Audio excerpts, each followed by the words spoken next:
มีความพับมีพวกนั้นมาเป็นแบบพับได้ซะสดท่านบุญทวิไลห้องเลขาคณะบริหารงานภาค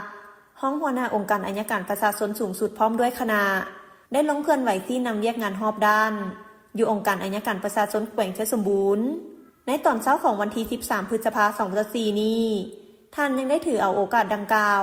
เข้าพบท่านสุขสวัสดิ์วงภูมิเล็กห้องเจ้าแขวงเทศสมบูรณ์ผู้ที่นำเรียกงานเศรษฐกิจเพื่อแจ้งจุดประสงค์ในการลงเคลื่อนไหวเรียกงานในครั้งนี้พร้อมนั้นท่านห้องเจ้าแขวงก็ได้รายงานสภาพการเคลื่อนไหวเรียกงานต่างๆของแขวงเทศสมบูรณ์ให้แก่ท่านบุญทวิไลพร้อมด้วยคณะรับทราบจากนั้นก็สืบต่อเหตุเรียกนำองค์การอัยการประชาชนแขวงอยู่ที่สโมสรของเมืองอนุวงศ์โดยการเป็นประธานของท่านบุญทวิไลห้องเลขาคณะบริหารงานภาคห้องหัวหน้าองค์การอัยการประชาชนสูงสุดมีท่านคำเพชรดวงมาลาหัวหน้าองค์การอัยการประชาชนแขวงเทศสมบูรณ์มีทีมงานมาจากองค์การอัยการสูงสุดมีบรรดาหัวหน้าห้องการห้องแผนงการมีองค์การอัยการประชาชนเขต1และเขต2ตลอดฮอดพนักงานราชการภายในองค์การอัยการประชาชนแขวงเข้าร่วมในพิธีท่านคำเพชรดวงดาราหัวหน้าองค์การอัยการประชาชนแขวงได้รายงานตีราคาสภาพการจัดตั้งปฏิบัติเวียกงานรอบด้านประจำปี2023และทิศทางแผนการเวียกงานจุดสุ่ม6 เดือนปี2024ขององค์การอัยการประชาชนแขวงซึ่งตลอดระยะผ่านมาองค์การอัยการประชาชนแขวงได้เคลื่อนไหวเวียกงานมีผลสำเร็จหลายด้านเป็นต้นได้เอาใจใส่ศึกษาอบรมการเมืองแนวคิดให้พนักงานราชการเป็นปกติและต่อเนื่องโดยติดพันกับการจัดตั้งปฏิบัติเวียกงานวิสาเฉพาะ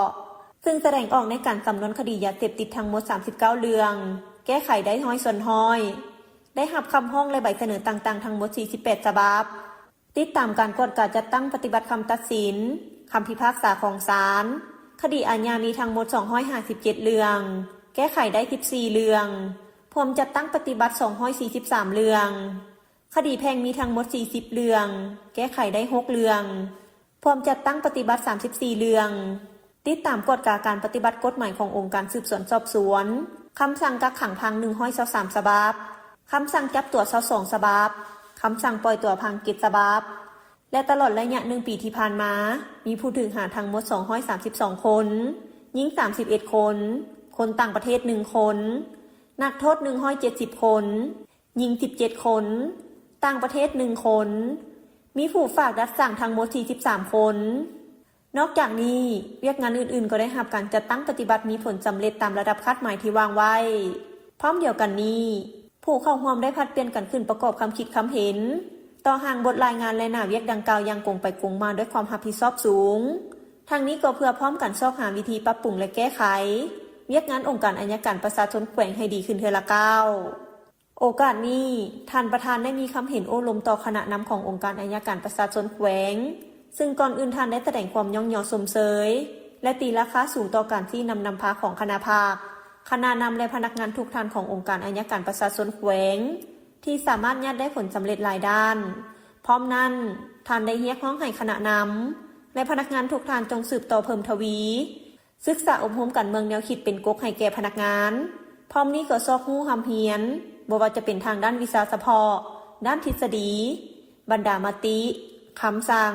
คำแนะนำเพื่อมาหมุนใช้เข้าในการปฏิบัติหน้าที่เวียกงานของตนก็คือของขันเทิงวางออกอย่างมีแผนการแผนงานและติดพันกับเวียกงาน2 วาระแห่งชาติให้นับมือนับปีขึ้นเทอละก้าว